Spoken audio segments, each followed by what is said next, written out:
This episode is brought to you by HighSpots.com. HighSpots.com is the leading provider of professional wrestling and mixed martial arts merchandise.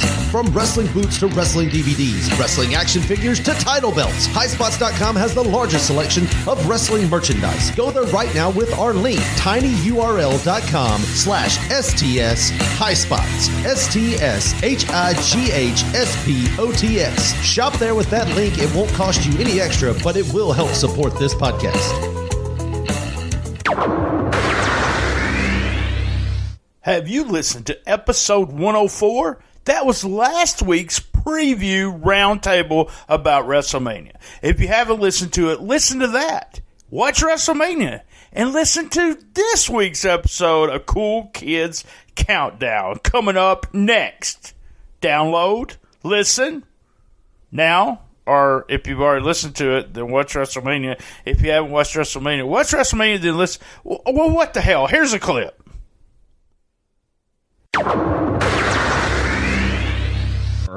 But I'm not all that excited about the match because I'm kind of turned off to Asuka right now. Sorry. Interesting. What about you, Brian? Yeah, I think Asuka goes over. I think they've got long-term plans for who's going to break that streak, and I don't think it's Charlotte. So, Yeah, they really. I mean, honestly, secondarily too, they haven't really built a feud here at all. This is just like, here, we're throwing these two together because she's the top one on Raw and she's the top one on SmackDown, and this is what we're going to go with. There's no emotion to it. There's no backstory to it at all. So it's kind of not on the top. It's kind of middle for me as far as interest level. Right, I agree, but I just want to see Flair do that moonsault in the middle of the match, or at the end of the match, or at the start of the match, or where it don't even fucking belong, like she does on every pay-per-view. So that's the only reason I'm excited about that, to watch that moonsault. So let me ask you this: does Carmella cash in? I don't. Did she use her cash in the other night? No, she tried it, but did it count? I think she's got to be another one that fails on the cash-in, like Corbin did. She's such a nobody right now in terms of any character or anything. She's just so lost that I think that they probably have really bad buyer's remorse on putting it on her, and maybe she does cash it in here and fails. So we're going to do the other girls' match next. Bliss and 5, 4, 3, 2, 1, 0. Let's start the party. Hey, welcome live from STS Studio. It's time for a new episode of Shootin The Shiznit. Guys, we want to thank Bob McGee at Pro Wrestling's Between the Seats. That's www.pwbts.com. LocalsToLegends.com. That's Gene Jackson. And Sean Garmer over at W2Mnet.com. Thanks, guys. We do appreciate it. I'm looking for contestants for Who Wants to Be the Best Shiznitter Ever. Just look through our archives, listen to the show, and hey, DM me, PM me, inbox me, email me, just do something, and we'll get you on Who Wants to Be the Best Shiznitter Ever.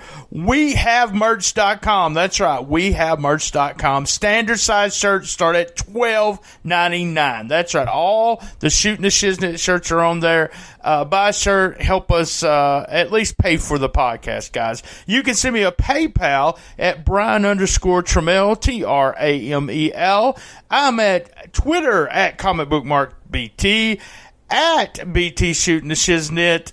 On Instagram, we are also Cool Kids Wrestling and MMA Talk Facebook group. Ask to get in that, and if you act a fool, we kick you out.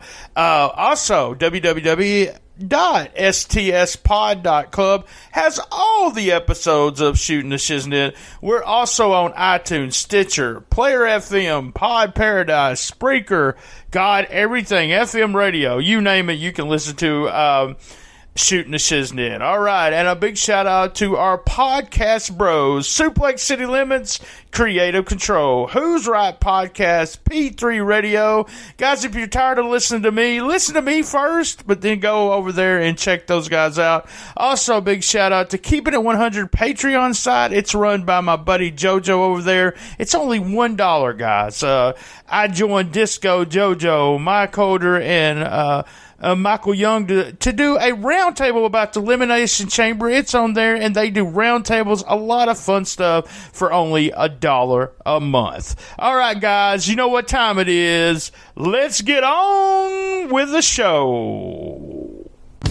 And she says, I wish that I could be like the cool kids, 'cause all the cool kids, they seem to fit in. I wish that I could be like the cool kids, like the cool kids.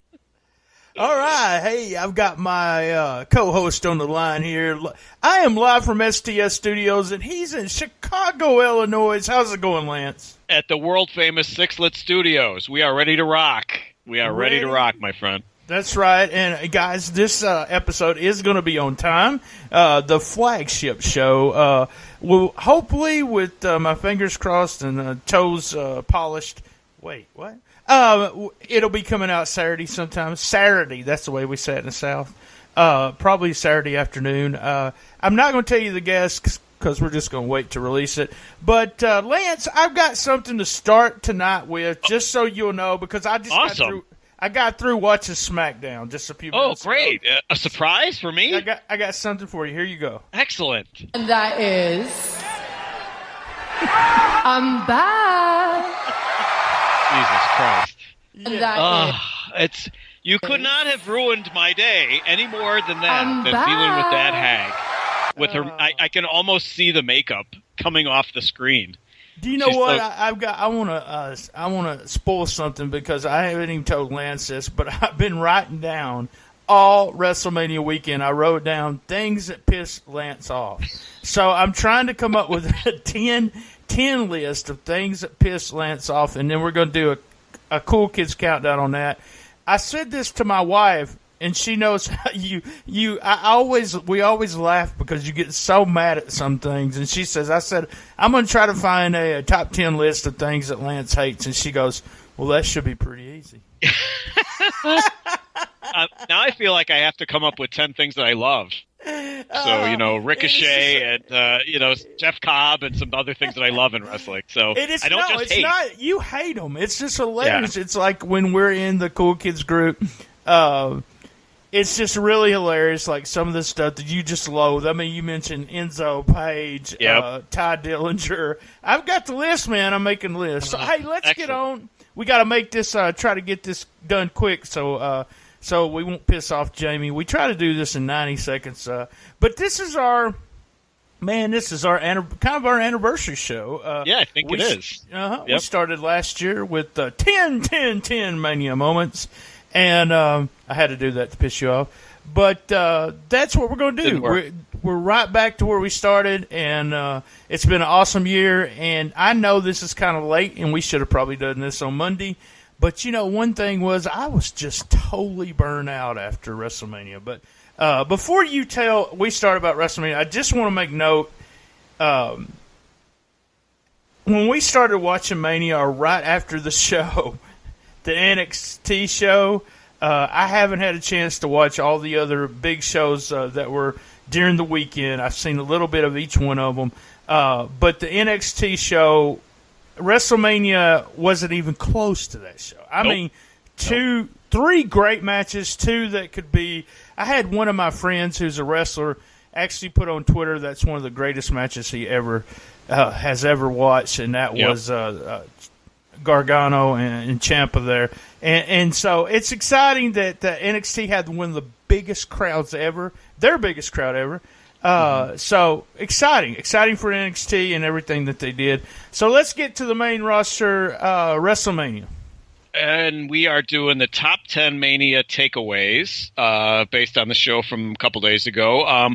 Honestly, just before we get to the 10, I say, for me, this was a thumbs down show. And the funny thing is, you just referenced it. And as long as they insist on putting a fantastic, takeover show on the day before, it always makes them look bad, and they're going to continue to look bad. On this show, my average match score was like 2.25 stars. There was 6 less than 2-star matches for me, and it just too many squashes. There was just so many different things that ended up being squash matches, and some of those things were things that we were looking forward to. So anyway, too many squashes. Let's get to our top 10 takeaways. So at number 10, we have the 2 battle royals. 2 battle royals. I mean, you know, with me, I actually said this on the preview show. You hate battle royals. I hate them. I could make a list. I don't loathe them. I mean, I'm not going to kill somebody because they brought Enzo back out in a battle royal. No. I just, not a fan of the battle royal. Hated the finish of the girls' battle royal. Big, huge pop for Bailey, and then, hey, let's screw you. I know everyone kind of pissed on the Bray Wyatt, finish there, but I actually liked that one with Hardy. I thought the exchange on Monday Night Raw was worth them putting them two together with Jeff. That Jeff almost cracked up on Raw. But just, I mean, I don't have anything good to say about the Battle Royals. Really, they were just there, and I mean, I was watching them, and I did watch them. I thought I would actually just fast forward through them or just avoid them, but I was stuffing my face, and I actually did watch them. So. Yeah, I agree. They were just kind of there. I mean, both of them were about 1 star, not much more than that. The men's one, the same old Bray. It's the same old Bray. I don't get it. I mean, he's a face now. It's the same character, same look, same everything. I mean, I didn't necessarily want Husky Harris, but just do something different with him. And don't tell me I don't want Husky Harris. I'm all man. I'm in the LMNOP community. Anyway, I don't understand why Bray's back as a, same exact role and everything, but he's a face. So the highlights for me were to see if the guys could get Sin Cara over the top rope, because I don't know where that guy, you talk about stuff in your face. I think that guy's been hitting the table. And then seeing Corbin and Mojo as the last two out was cracking me up too. That was priceless, seeing them be the last two. And then on the women's, there was still no closure with the Bailey and Sasha thing. I thought for sure we were going to get some closure here, but nothing. So at least there was a little tiny bit of storyline with the women's. But yeah, as far as the two of those matches go, nothing special at all. 1 star at best on both of them. So at number 9, we have the debut of Ronda Rousey. And it seems like we're sitting on the debut of Ronda Rousey. We got it at 9. When we start going through the list, you'll understand actually kind of how we did it. This was the top match of the night. After her match, nothing else happened. If they would have quit after her match, it might have been a good WrestleMania. Totally surprised me. I know she was an athlete. But I made the comment, my wife said, well, she did a great job. She's just a pure athlete kind of thing, And I said, well, not all pure athletes actually transfer over to being a good wrestler. We have had it happen, but not always. But she did. She did not look like a rookie. Believe it, she's been training for a year. We know that. But the idea that she didn't look like that rookie that's been training for, or you see on the independent show. Big thumbs up to her. I know you're not a big fan of hers. I've always been a fan of hers, but just I was cringing at a lot of the stuff for the build up for this. I didn't want to, but was. Excellent. Just excellent match of the night. Absolutely loved it. Yeah, and I mean, you say I'm not a fan of hers. I'm not a fan of hers. I think she's an awful person, but I can be completely honest. That match rocked, and she was outstanding in that match. I mean, I cannot take away from her effort in that match. Oddly, even including her, best match on the card. I'd say damn near 4 stars on that match. I mean, it wasn't without its problems, but I think they did a hell of a job prepping her. She looked excellent. She looked comfortable in the ring. She just did an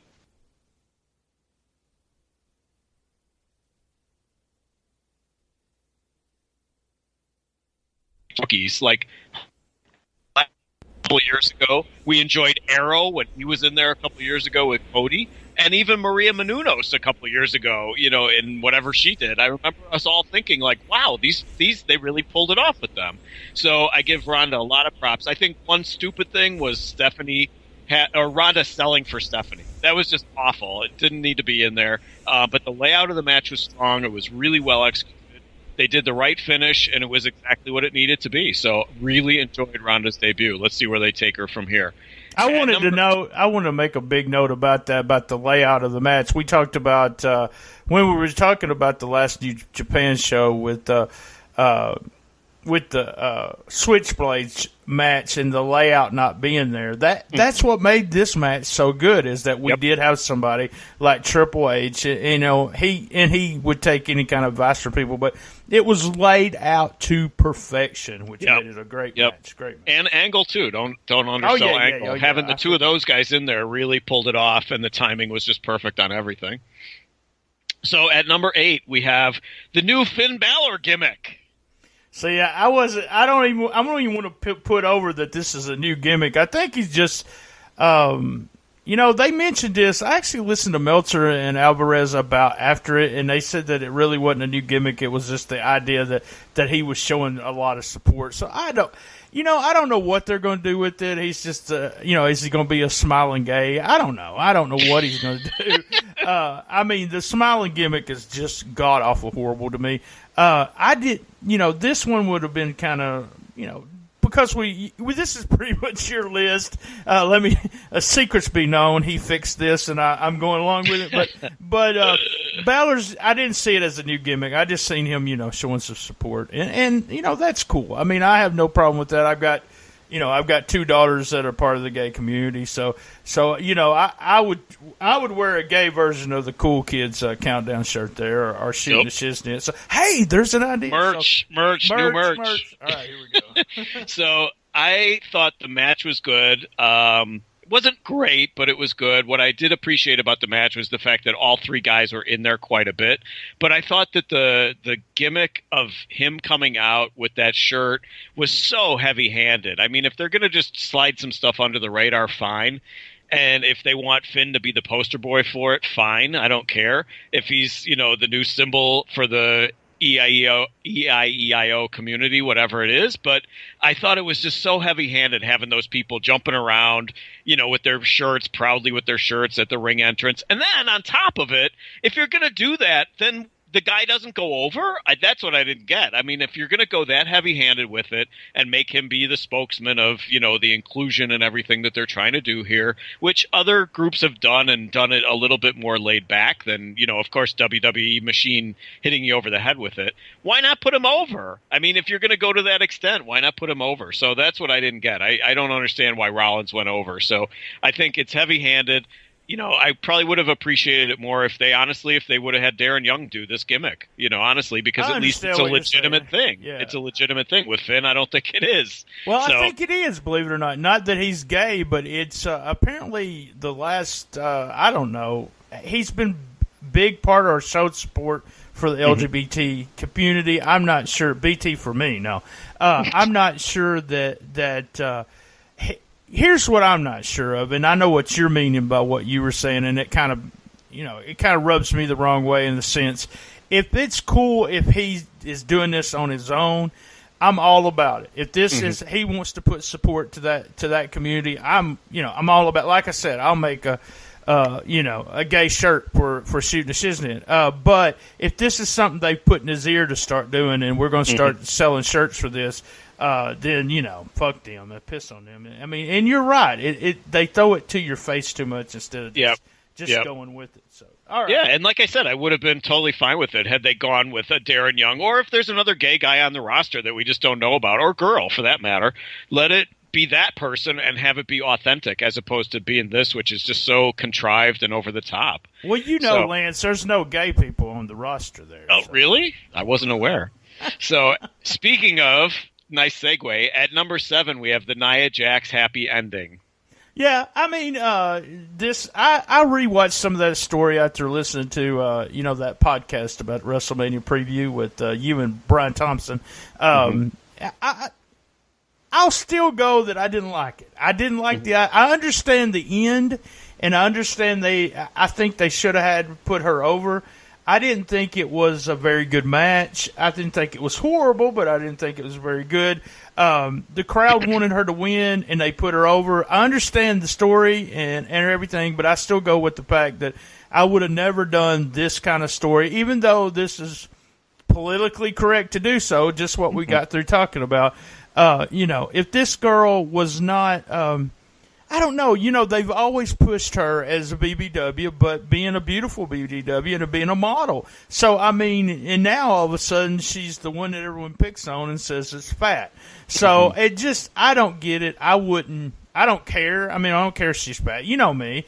And I don't, I've been fat my whole life. Well, let's do a storyline about me, So that's the way I feel. She should be a heel. She should be almost an unbeaten heel. And this should have been the opposite. It should have been Bliss going over on her and her being the bad heel. There's a way of doing that. The little underdog going over. But, like you said, you don't think they'll ever turn Bliss. She's such a bad person, And until the fans demand it down the line. But I didn't understand, I didn't find Ace Frehley of Kiss. I didn't find him sexy wearing that gear. So I sure as hell don't find Nia Jax sexy wearing the Ace Frehley gear. I thought Alexa did the best she could. She was on offense quite a bit, so I think she did the best she could. It was almost like her, like a, Mexican jumping bean trying to work with Nia, and Nia being just basically the uncoordinated load, as they almost could call her. But of course, the morality play had that, the girl that's been picked on and being made fun of course, comes up with the win at the end, complete with tears. She brought in the tears at the end to really sell it. Nice. But as far as, like you said, as far as the match goes, I couldn't give it much more than 2 stars. I thought Alexa tried really hard, but there's only so much you can do when Nia just can't do that much in the ring, and she's just uncoordinated. So, but of course, like we said, the story played out, the happy ending. I think, if anything, a short babyface run for her, it maybe is okay, but I can't see her being a long-term babyface. I don't care. I know what they're trying to sell as far as the big girl is victorious in the end and all body types are fine and yada, yada, yada. Well, that's cool. That's okay. Yeah, but that's don't fine, push it down her throat, Exactly. Just like as a theme of the show. So anyway, at number 6, we have the beginning of the Nicholas era. I know everyone probably all the way through podcast land shit on this. I haven't actually listened to any post WrestleMania shows, kind of behind on my podcasting, but, guys, I don't know why. I have no explanation to why I'm fixing to say what I'm fixing to say, like they say. He's fixing to say it. I'm fixing to say it. Finna say it. I loved this. I absolutely loved it. I don't know why. I thought it was hilarious. Him going through the crowd trying to pick somebody was just a bit. He looks like Braun Strowman's just a big goof to me. Is what he looks like, and he's got over because people love that. And when he picked that little kid, and that little kid's his face and everything he did was just hilarious to me. I was just cracking up because one thing, I was in shock. I was thinking, are they really going to do this? And then I see tons of people that were just so pissed because, this one guy never held the tag team belt or a belt in the WWE, but Nicholas has one. Guys, I hate to tell everyone that bitched about that, but I hate to give you this, but, wrestling's a work. It's fixed. The fixed thing, guys. And it doesn't really fucking matter. So I do have one thing to say about Nicholas, though. I hate the new name change because I used to watch Nicholas in Dyersburg, Tennessee when his name was Johnny Appleseed. So he was, top babyface there. And what I hear is he's got a big attitude now and he's wanting to charge a lot in Dyersburg. But that's what the Golden Boy was telling me. I heard that he failed a wellness test, and it was something to do with juice boxes. That's all I can say. High C juice boxes of some sort. Yeah, I didn't love it as much as you did. I'm not going to say I loved it as much as you did, but what I can say is it didn't infuriate me like it does with so many people were so pissed off about this. Because like you said, it was, certain guys not getting a payday and yada, yada, yada. I thought it was entertaining. Like you said, newsflash, it's professional wrestling. It's going to be all different forms of entertainment, and this was a cute way to do something different. What did bother me about this match, though, it was yet another squash on this card. There were so many goddamn squashes, and in this case, it was the handicap match, of course, of obviously Braun pinning Cesaro for the titles. But what bothers me is that they could have run with it for a couple weeks, couple months. I don't understand why they had to give up the titles the next night on Raw. This would have been a perfect debut. Braun could have defended him for a couple weeks, months, whatever, and then have AOP debut from NXT and have AOP, Braun issues an open challenge because he's beating everybody or whatever the case may be. Braun issues an open challenge, and you got these two big giants from NXT, Authors of Pain, come up and beat him and win the tag belt. So that's what I would have liked to have seen play out with it. But like I said, the Nicholas era did not bother me. There was something about that, the wellness violation, but other than that, I'm not bothered by Nicholas. So at number 5, we have the sad cancellation of Rusev Day. This is just typical of them just totally shitting on everything that's going right for them. I mean, you got a guy that you can't grassroots. You can't say grassroots any more than a guy that just got over on his own. He is over. And I noticed during the Hall of Fame, him and Lana was talking, and he is just got a personality that they need to use instead of this. He's the foreign menace, and she was fucking hilarious too. So I'm thinking these, and I don't watch Total Divas, so I have no idea. But these two people have a personality that kind of like, the old grumpy wrestling fan says they should just let their personalities go through and use that, which is actually true with these two people. That was a big disappointment, and it was piss on you, we'll do what we want to do kind of thing. Yeah, I mean, this was completely stubborn on their part and or tone deaf on their part in just not following through with it. I mean, I thought, that match, I couldn't have cared less about that match until they added Rusev. And then I was like, oh, okay, now it's something good. They're going to be, this will be taking advantage of all the Rusev Day chants and everything. And they're obviously going to put the belt on him. I think we talked about that on the preview. There was no reason to put him in there unless you were planning to put the belt on him and get the massive pop afterwards. So out of all the options they could have gone with here, Jinder made the least sense. And so what do they do? They put the fucking belt on Jinder. So, I mean, at best, it was 2 stars. They took a lot of breaks here. That was unlike the Rollins and Finn Balor match and Miz. They took a lot of breaks here where it was constantly just 2 guys in the ring. And I just think, this was just such a misuse of Rusev, and just like you said, completely stubborn and not going with him. And now word comes out that Jericho is replacing Rusev in that Undertaker match in Saudi Arabia. So I don't know what is going on with Rusev. He may not be long for the promotion. He might be pissed and walking. Who knows? He might be pulling a Neville here. So at number 4, we have the triumphant return of the Yes Movement.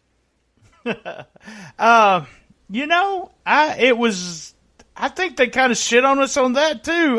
The funny thing is they worked pretty much the same match we said they were going to work. Yep. We talked about this on the WrestleMania pre-show thing. It was all, putting the heat on Shane. We really don't know how bad Shane was hurt, whether he was hurt or not hurt, whatever. But he took all the heat, the hot tag. Man, but it was just like they took a huge wind out of the whole building when they did that first thing, and then we had to wait for the hot tag.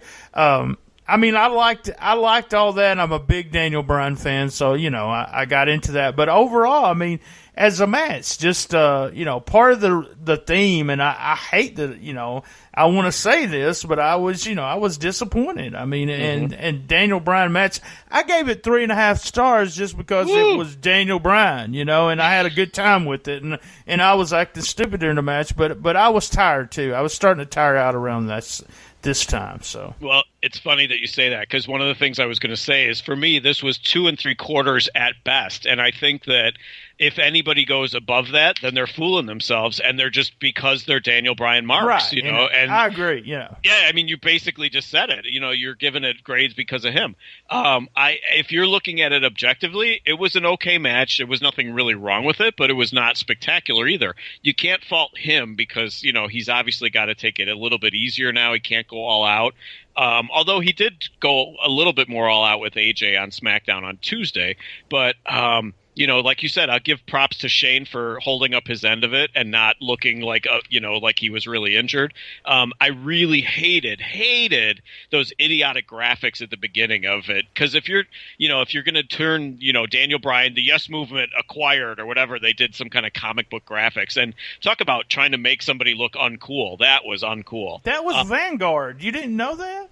It was terrible. He's Vanguard. And then Daniel got Pearl Harbored at the beginning, and it made me think, is that even politically correct that you can say he got Pearl Harbored? So he got stretchered out. I thought the Sammy, as much as I was hoping Sammy and KO were going to be miracle workers, they really weren't. It was an okay match. It was watchable, but it was nothing special. So good to see Daniel get a match in and, hopefully not get injured at all. So at number 3, speaking of disappointments, we have AJ Styles and Nakamura. Yeah, I mean, my wife's a fan of both of these guys, and pretty much when AJ's on for the pay-per-view match, I always call her, she may not watch all the show, but she's always there to watch the AJ match. And Nakamura, I mean, she was excited about that because she knew how excited I was about it. When I was watching it, I actually said something that probably is the truth now, as we know, but it felt like it was the first match in a long series of matches. Like they said to themselves, we're not going to do a lot of stuff here. We're going to build for this, the finish, the end, and then we're going to get the second, third, fourth match out of this, and then that's when we're going to really have the match of the year kind of thing. If you take into account that and we watch the second, third, and fourth series, this is probably a decent match, but not what we expected. Funny thing is, there was a huge amount of New Japan guys in the crowd to come support Nakamura for this, and thinking it was going to be a match of the year thing. Can you see Okada just completely pissed off? What the fuck? What was this? But here's the thing. I popped, and JoJo said in the room that look, I seen that coming. I actually didn't see the turn coming because I'm thinking Japanese. He's giving the belt to him. You're the top wrestler in the world, kind of thing. And when he handed him the belt and hit the knee, I did not see him going nuts first. And I popped for that, and then when he threw the salt and laid the Japanese flag on top of him, you called it. Yeah, I knew. I said, man, Nakamura is the top guy now to me. So I was so disappointed. Once again, 2 3/4 at best. And I think if people go higher, it's because they just have an inherent love for AJ and or Nakamura. He had the great entrance. I loved the Lita Ford Jr. or whoever that girl was, when all the drummers and all the violins. I thought that was outstanding. It was really great pomp and circumstance. But can you keep that now with a heel? Now that he's a heel. I thought the match started slow. It was a very slow pace. It was not at all what we expected. It was not at all a show stealer by any means, and it certainly wasn't Wrestle Kingdom quality. I mean, there was no way that match could have stacked up on a Wrestle Kingdom card. AJ gets the win clean just to basically get the Nakamura turn to take place. I honestly don't know how that's going to go because the fans love Nakamura. He's got the charisma that they always talk about, which is real. The ring entrance with the song and everything. I don't know how people are going to end up booing this guy. I don't know if they can. And honestly, I thought much like Naito at the Tokyo Dome, I thought now was the right time for Nakamura to get the win. Like you said, if there's a long storyline coming, then fine. But I thought this match was not only a disappointment, but I thought they blew the timing of putting the belt on Nakamura right here. So at number 2, we have the end of the streak.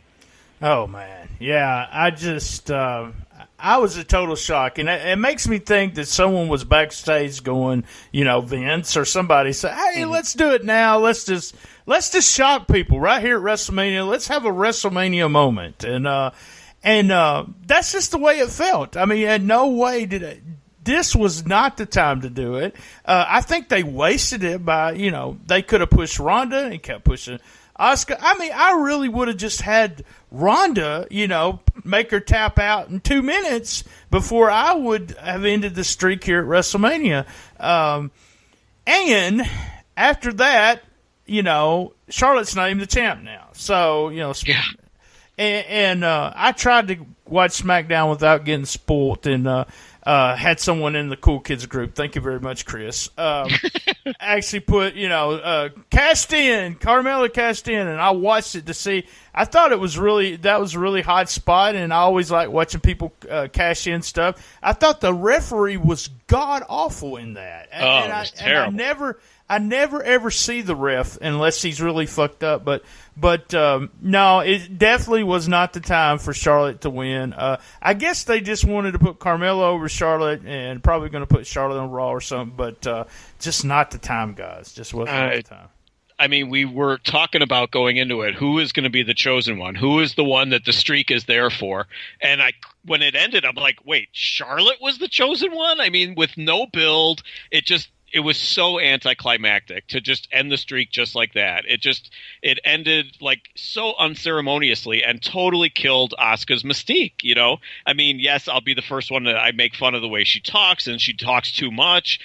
But I mean, there was something there to that streak, and to just end it all so anticlimactically like that was just ridiculous. So, but what I will say is I thought Asuka and Charlotte had a great chemistry. I did not see that coming. Charlotte's matches this year have been pretty clunky, and I really thought that they had a good chemistry, and actually, believe it or not, it ended up being one of my favorite matches on the card. I just thought that the finish was so ridiculous. And to me, you know what that finish was? That finish was a giant fuck you to the rest of the women's roster, because they're telling everybody nobody else is good enough to have even been considered for ending that streak. So one name came to mind. You had some good ideas there. One name came to mind for me was you have Asuka retain it, obviously, and beat Charlotte and continue to win and hold the title and maybe drift a little bit towards a heel, and you bring up Candice LeRae as the ultimate babyface down the line, whether it's SummerSlam or Survivor Series or whatever the case may be. You have Asuka be, this unbeatable heel. She slides towards the heel side of things, and you bring up Candice as the ultimate babyface to be the one. Candice could have been the one who would have been the chosen one. I think it would have been a better choice than Charlotte. And it doesn't matter now. So we could be Brian the Booker and Lance the Booker, and it don't even mean shit. Because we get to number one, Lance, I just want to make a note that we talked about favorite matches, and I said the match of the night was Ronda, and I really do think it was the match of the night. Quality of match, though, for me, the top two actually wrestling matches, and I thought this was hilarious that Ali and Cedric had such a good match, and I was like, well, it was a solid match, and it was like, well, they didn't go out of their way to do 5 stars and mess up the rest of the card where, the idea of the first match is not to have 5-star match. But, man, just a great match. One of the that and the Miz, Rollins, and Balor match was my two favorite pure wrestling matches. I thought they were – Miz was just I love it when everyone says, The Miz is finally on. No, The Miz has been fucking on for 2 years, 2.5 years. He's been working his ass off. And it was a really, really good match. But those were my two favorite matches. And unfortunately, we didn't get Ali to go over like me and you wanted. But I just want to make note of those two matches. They were that was my two favorites, with Ronda actually being the third. But, and I love to be able to see Ginger's breast. So other than that, that was – and the number one, go ahead. I'm sorry. Number one takeaway from WrestleMania 34 is why Brock, why? Yeah, I mean, everyone's shitting on this, and I'm shitting on it too. So it was time for Rollins. It was time for Reigns to win. It was Roman's time. God. When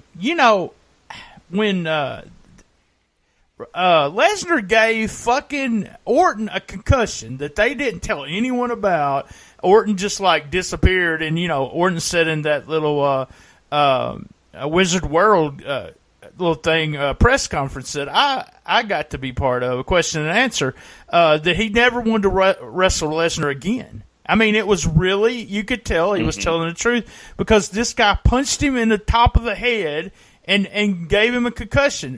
Who gave them the okay to do that? It's just stupid. And Lesnar and Roman both are stupid from doing it. And the blood, if Roman would have won, I would have said, okay, all right, the blood, yay, it's awesome. But he lost. So I'm just like, he kicked out of all of these, and then he gets busted in the top of the head, and then we finally pin him. So Yeah, I don't know what that was. The other stuff we're saying, well, they said, fuck you. I really don't know what they did. The place hated it. Apparently, if you were there live, we got a little of it here, during the match. But live, the crowd absolutely was either not paying attention or booing it with the chant, this is awful and stuff like that, but absolutely hated the match. They said live it was compared to Lesnar and Goldberg, so. I mean, it was just yet another what the fuck finish. It just didn't make any sense. You've had this longer than 3-year build on elevating Roman. You make Brock this indestructible beast. He ends Undertaker's streak. He beat Roman senseless during the build for this. And, all these things that are leading to the coronation of Roman being the top guy in the promotion, only to have Brock retain. I don't get it. What the fuck? What was that? It just made no sense whatsoever. And again, it was a series of squashes, and this was a little bit longer, but this was another squash. He just basically destroyed Roman, and then he ends up pinning him. I mean, like you said, if he had been busted open and he was the Crimson Mask and he ends up winning, then okay, great. That's all the easier to have Roman celebrate in the corner and, get him over as the babyface that finally ended Brock's, reign of terror. But it was way overdue in coronating Roman. Now was the time again. What was the point of the build? What was the point of 3 years of building this and building Brock to be this indestructible monster for Roman to finally be the one who vanquishes him? And then it doesn't even happen. So, and like you said, match was absolutely brutal. Roman was battered. He was definitely loopy. I mean, there was some parts in the beginning where he didn't know what was going on. I don't think he was there at all. No, I think at one point, what they did something where when he was supposed to go face first on the table, that's when I really knew there was something going wrong at that point because he didn't know really. I think it was one of those, he was really blurry at where he was. So he's really blurry, and so let's bust him in the head, Yeah, I just don't get it. I don't understand it. It was a weird way to end the show, very much of a downer to end the show. I mean, I could have seen them winning or having the Ronda match be the last match and have the crowd go home happy with something like that. I don't know how this crowd went home because, that finish was just so anticlimactic. 2.5 at best on this match, but overall, thumbs down. Just way too many squashes and way too many weird finishes that didn't make any sense.